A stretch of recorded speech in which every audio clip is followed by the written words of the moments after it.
Hey everyone, it's Julie at the Paper Bag Lady One. Good morning, happy 4th of July. I am here alone in my house. My daughter's at my parents'. My husband went to the neighborhood parade and my nose won't stop running, so I've decided to stay home and try and work on this process video. Well, I don't know, really, I've never done anything like this.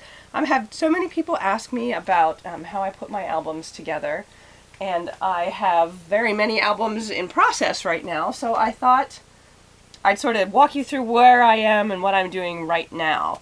What I'm actually doing right now is going through and using up as many of my partial paper pads or leftover papers from other albums as I can before I start on all my new paper pads, of which there are multitudes because I have a paper problem. I have to admit I love paper. Anyway, so I went through my box of partial paper pads, and then I also have file folders full of like the leftovers, like this, the leftovers from paper pads. And some of the leftovers, like I went and I'm hoping I'm in the camera. Oh no, I'm not. But these leftovers right here were actually from this paper pad, which is the Garden Tea Party stack from Die Cuts with the View. So these were the leftovers, but I knew I also had full pages. So this was the first one I pulled out. Now, most of the albums I've been making recently have been 6x6 albums, although I do also make 8x8 and 5x5 and sometimes different sizes like 6x9 or 6x12. But anyway, my mindset was that I'm going to be making 6x6 albums. So I pulled out what I had left of this paper pad, and when I looked through it, I found that I had two of a lot of these pages. Those are only one, but there I have two of the birds, and two of the teapots, and two of the words about the tea. Oops. Two of this floral, and two of the stacks of teacups. So that is 6 different ones that I have 2 of, which is actually perfect for an 8x8 album for me because I tend to find it easier to do the 2 pages in the layout, the same paper on both sides. So between those and then the single sheets that I have in here and then the little leftover bits, and a lot of these are from when I made 8x8 albums before, and this one right here would be like 4 1/4 by 12. So I could easily cut that in half and then I could end up with what would be like a 4 1/2 by 6 1/4 photo mat to slide in pockets and whatnot. So rather than use this for a 6x6, this one I decided to use as an 8x8. And then whatever I have left from that, because all of these sheets here will end up getting the ends cut off, and then I'll have more 4 1/4 by 12 sheets. I also will make really tiny albums. I use a wine bottle bag. Let me see. Oh no, I moved the bags. I don't have one handy. I use a wine bottle bag and I cut it down so it ends up being like 4 1/2 by 9. Then when you fold it in half, it's 4 1/2 by 4 1/2, and then a 4 1/4 square fits on there perfectly. So once I've done my 8x8 with this, I will go through with whatever's left and then cut to get 4 1/4 by 4 1/4, and then I'll do little mats on top, which are usually about 3 1/2 by 3 1/2, and I'll end up using up a lot of these little scraps. And then if I still have some left, I will put that in another file folder, which will end up being my card making file folder. I don't make a lot of cards, but I do make a lot of birthday or thank you cards for my mother's boss. And so they'll go in there, those scraps that I can then use to make cards. So we'll shelf this one. This is not going to be 6x6. This will end up being 8x8.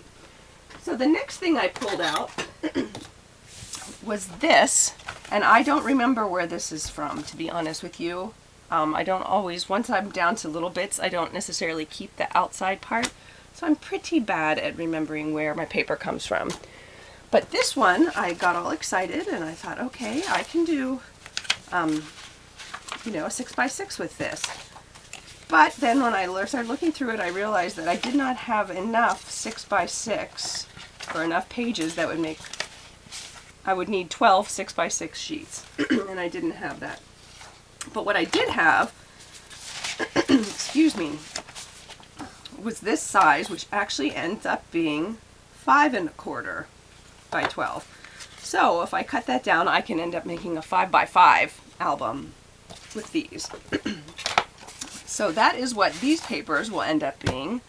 is a 5x5 album. And then whatever's left, if I have enough that I can make a smaller one, I will, or it will go to the card making file. Sorry, throw that on the floor. So then I pulled this out, and this is an old K & Company pad. I don't really remember what it's called.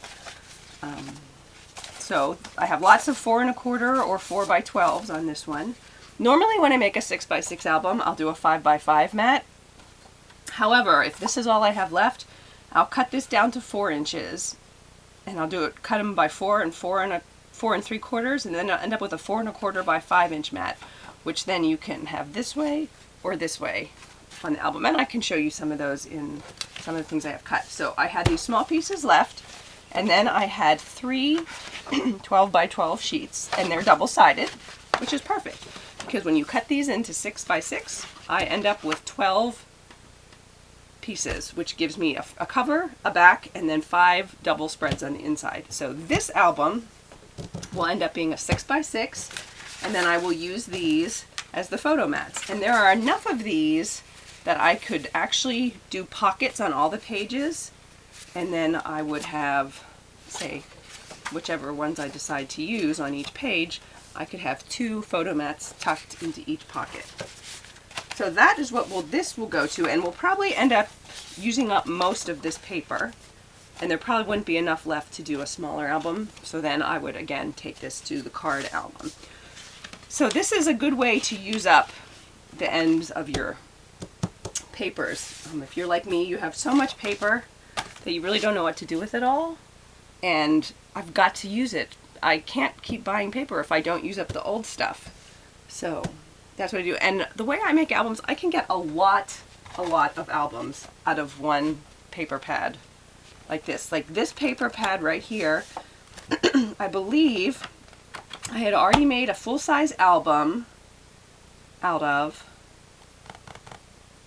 actually I think I made 2 full-size albums out of this. Can that be? I guess it could be. There were 48 sheets in here. I don't know. But on a good day, I could get a full-size or maybe 2 full-size albums, and then maybe 4 6x6 albums out of a pad of paper.